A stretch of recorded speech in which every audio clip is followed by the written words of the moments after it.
Muy buenas. Habiendo repasado en anteriores vídeos Silent Snake Blue y Cage y Lunatic Runagate, hoy terminamos con la última parte de Touhou Betsuzo. Sin más dilación, vamos a ello.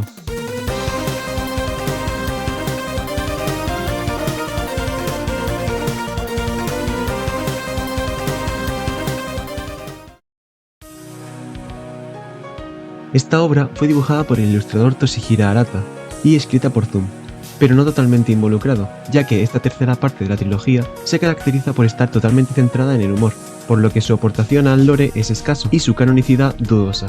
Y digo dudosa en vez de asegurar que no es canon directamente, porque por ejemplo en el Touhou 12.3 Hisotensoku se hace referencia a este capítulo, donde el bambú crece rápidamente. Bueno, habiendo visto algunas imágenes te habrás dado cuenta de que no es el estilo de manga típico como el de Silent Snake Blue, sino que es más parecido a una tira cómica.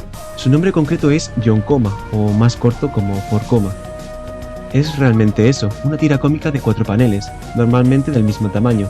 El equivalente occidental sería como esas tiras cómicas de Snoopy, salvo que estas son horizontales y los 4 son verticales. Pero volviendo al artista, fundó su círculo doujin llamado Nohepado. Tenía una página web, pero... Aparte de este manga, participó dibujando algún fancómic como Nostalgic Red White y en fangames como Touhou Unreal Mahjong, que merece una mención especial ya que es de los pocos fangames en los que Zoom tuvo una participación, sacando de aquí el tema de Rinosuke. Sin embargo, esto no significa que estos juegos sean canon, ni mucho menos. Terminando ya esta medio larga introducción, quiero decir que como usualmente, leí esto desde la traducción que está en la wiki, y quizá te preguntarás, Oye, Hajime, ¿por qué dedicarle un vídeo a esto si apenas tiene lore? y pues la principal razón es que aunque no contenga mucho material canónico, sigue siendo la tercera parte de Touhou Betsuzo, así que no me sentiría bien omitiéndola. Pero como no hay mucho para sacarle, tanto el ritmo como la estructura del vídeo en general serán un poco diferentes a los anteriores. Y la segunda razón es porque... ya lo dije en el anterior vídeo. Ahora tengo que cumplir.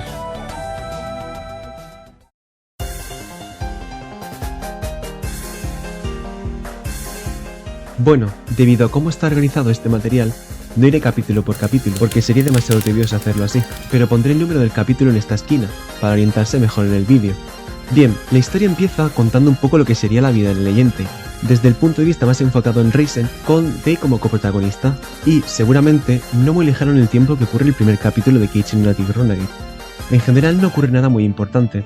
Se muestra la naturaleza traviesa de Tei, como golpear las manos de Reisen con el mazo para hacer dumplings, juguetear con una mina antipersonas, molestar por la noche, etc.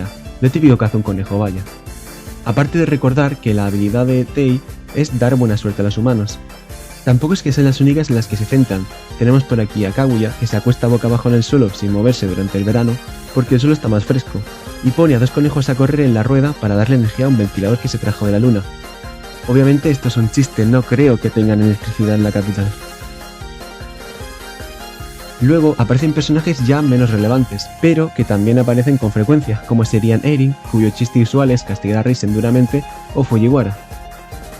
En el capítulo 3 aparece el Korindo junto a su dueño y una escueta definición de la tienda, ya que Reisen y Tei querían guarecerse de la lluvia.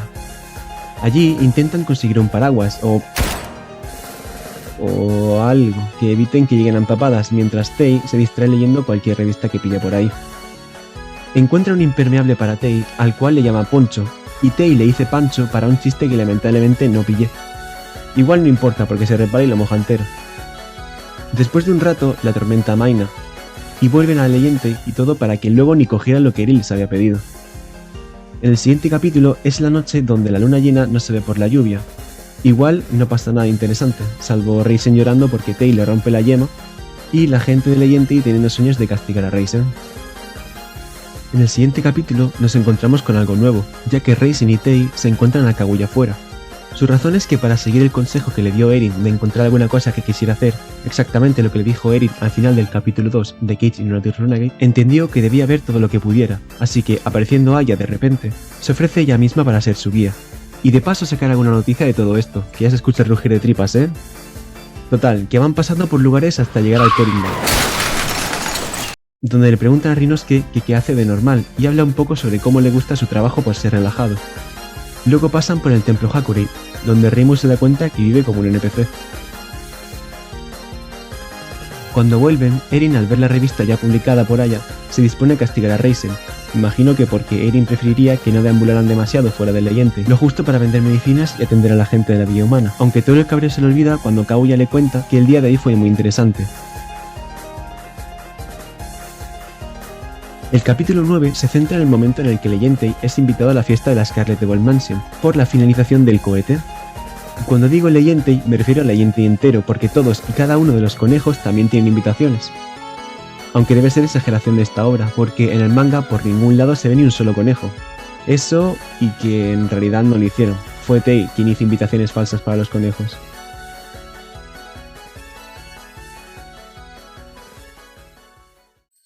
Al caso, que persiguiendo a Tei se pierden Reisen y ella, y acaban en el sótano donde aparece... Pues quién más, Sin embargo no dura mucho, porque el capítulo termina repentinamente tras huir de ella y ya. En el último capítulo de este primer tercio, Reisen va a la Villa Humana para vender medicinas, lo cual, comparándolo con cómo se ve en Forbidden Scrollery, es curioso como aquí le da igual llevar las orejas al descubierto. Y aprovechamos para ver un poco más de Keine, ya que ha ido a venderle algunas medicinas, y aprovechándola para mostrarla dando clase. En el mismo capítulo no solo le vende a ella, sino también le vende a Hieda no Akyu, que aprovecha para hacerle preguntas sobre los conejos lunares, obviamente con preguntas de coña.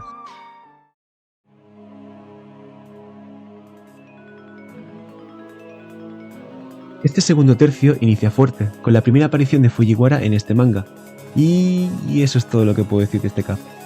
Ah, bueno, y salen balas del Danmaku de Kaguya. Supongo que eso es rescatable. Ah, no, que es el Uiro de Eren.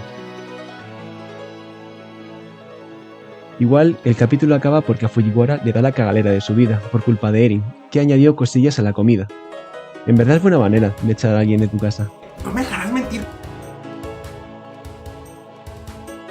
El capítulo 13, 15, 16 y 18 son capítulos con los cameos de Suwako, Regal Nightbug, Alice Margatroyd y Keine respectivamente. Y el capítulo 14 es ir de paseo por el camino de la liminalidad, o Road of Liminality, aquí conocida como Chu Road, y que lleva al río Sanzu. El camino de la liminalidad es un trayecto que se ubica detrás de la montaña Yokai, y acaba en el río Sanzu. Solo haré mención especial de este capítulo por lo que dije en la introducción, ya que es aquí donde Tei intenta vender pollos de conejos de colores, sí, y porque sale Komachi. El resto de este tercio de capítulos es prácticamente más Fujiwara, más Kaguya, Moko Bowling, Kaguya Tsundere... Espera, el capítulo de Kaguya Tsundere sí merece una mención. Resulta que en este capítulo, Reisen quiere saber más sobre por qué se odian Fujiwara y Kaguya, así que se va a pasar el día con Moko. Más o menos. Después de comer junto a Keine, Fujiwara le cuenta el por qué tiene ese resentimiento contra Kaguya, y que algún día hará que se arrodille y le pida perdón. Así que viene Kaguya de repente y le pide perdón. Y aquí es donde sale la Kaguya Tsundere. No es para tanto, pero igual es chistoso. Al final, Reisen termina sin entenderla, pero comprende que no solo quiere matar a Kaguya. Otro capítulo recalcable es el 20, porque aquí los conejos hacen una huelga. Eren y Kaguya intentan usar a Reisen para que haga las tareas de todos los que están en la huelga, y Tei le mete presión para que se una a la huelga. Al final no puede decidirse y con la presión corre a esconderse. Eren, tras esto, va a buscarla y le cuenta cómo le valora. Esta situación de Eren agradeciendo el trabajo que hace Reisen también pasa en el capítulo 6, como no encontré mucho que sacarle a aquel capítulo, creo que está mejor puesto aquí. Total, que Reisen sale y mejora las condiciones de los conejos.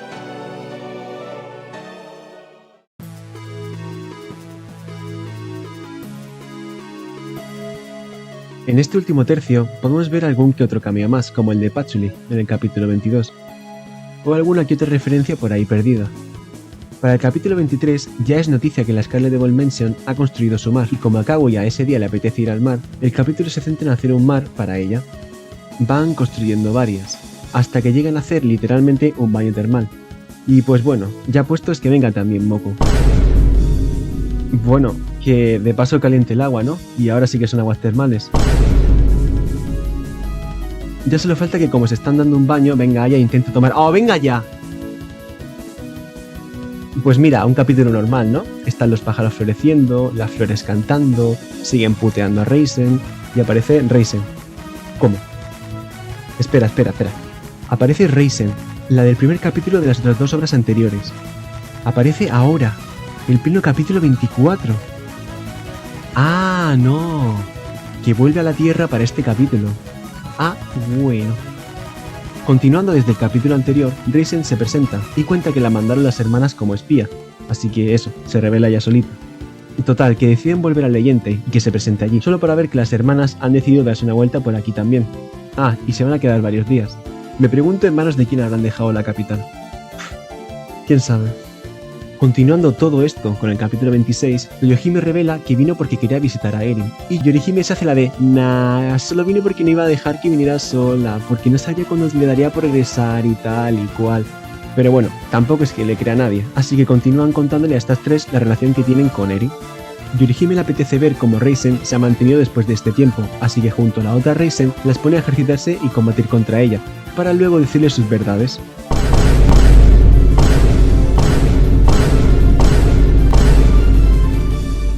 Luego van con Toyohime, que incluso ya desde las anteriores partes de Mugetsuso se ve que la chica no da un palo al agua, así que se pone a hacer cosas como comer rápido y dormirse rápido. Viéndola así, parece que la hubieran educado más Garfield en vez de Eren. Tu ronca, cabrón. Pasados unos días, ha llegado el momento de la verdad.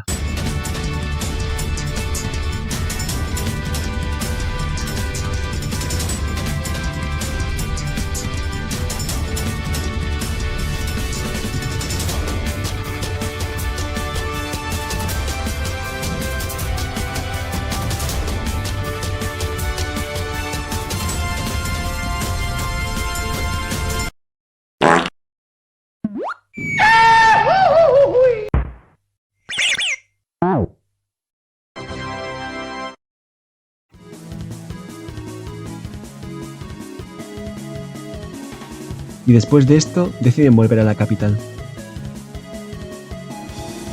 Sex is amazing. Y llegamos ya a la recta final. Los últimos dos capítulos son continuos, pero todo empieza con el final del capítulo 28, donde Kaguya encuentra un periódico antiguo, con la noticia de que hicieron una exhibición lunar o algo así hace un tiempo. Así que Kaguya decide hacer otra porque se aburre. Es lo que tiene ser inmortal, al final tienes todo el tiempo del mundo que perder.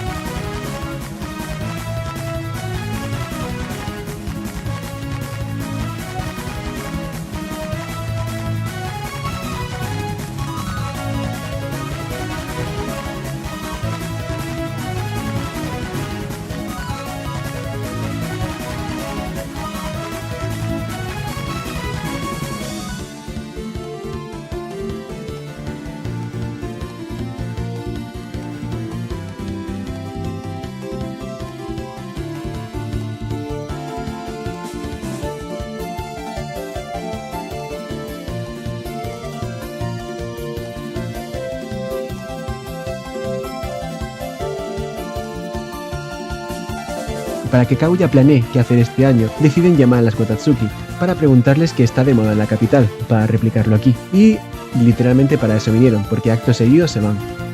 Hacen referencia a Cage y Lerotic Runagate cuando comentan que las invitaciones de fantasmas se hicieron muy populares en la luna, gracias a lo que ya sabemos que hicieron Yuyuku y Youmu. Espera, ¿dónde he visto esa cara antes? Así que preparan todo y mandan las invitaciones para el festival y para el último capítulo. Habiendo llegado el día de la exhibición, Tei emborracha a Raisin y se pierde todo el festival. Bueno, eso no es del todo cierto. Estuvo despierta, pero tan borracha que no recuerda nada de nada. Y podemos ver también cómo se estuvo pasando de bocazas durante el festival. El caso es que Tei la vuelve a emborrachar y recupera la conciencia esta vez 7 días después. ¿Qué lleva eso, hermano? Tras despertar esta segunda vez, Raisin ya va con miedo de a ver qué ha dicho. En eso, Eren se acerca todo amable y súper comprensiva, haciendo contraste con cómo se ha comportado durante toda la obra. Al parecer, Raisin no fue la única afectada, porque por aquí se pueden ver más gente ebria, así que deciden deshacerse de la gente tirándolas por una tubería.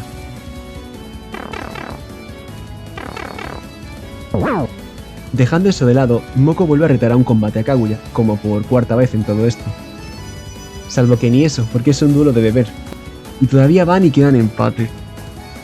El capítulo finaliza con Kaguya queriendo repetirlo el año que viene, y con Raisin que a pesar de todo el trabajo duro que le costó organizar el evento, porque claramente lo hizo todo ella, porque la verdad no quiero trabajar, termina contenta y satisfecha de haber hecho feliz a la princesa, despidiendo Touhou Bogetsuso con un buen ambiente y por supuesto siendo Touhou con mucho alcohol.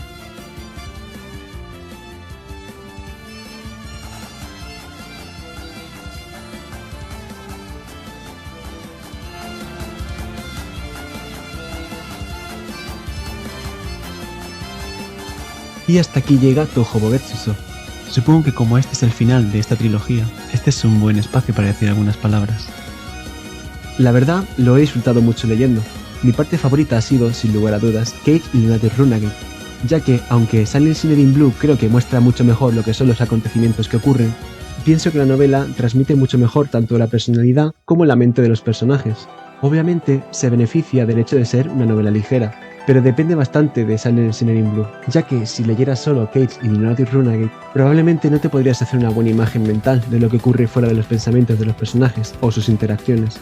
Funciona mucho mejor como complemento al manga, que supongo es como se pensó.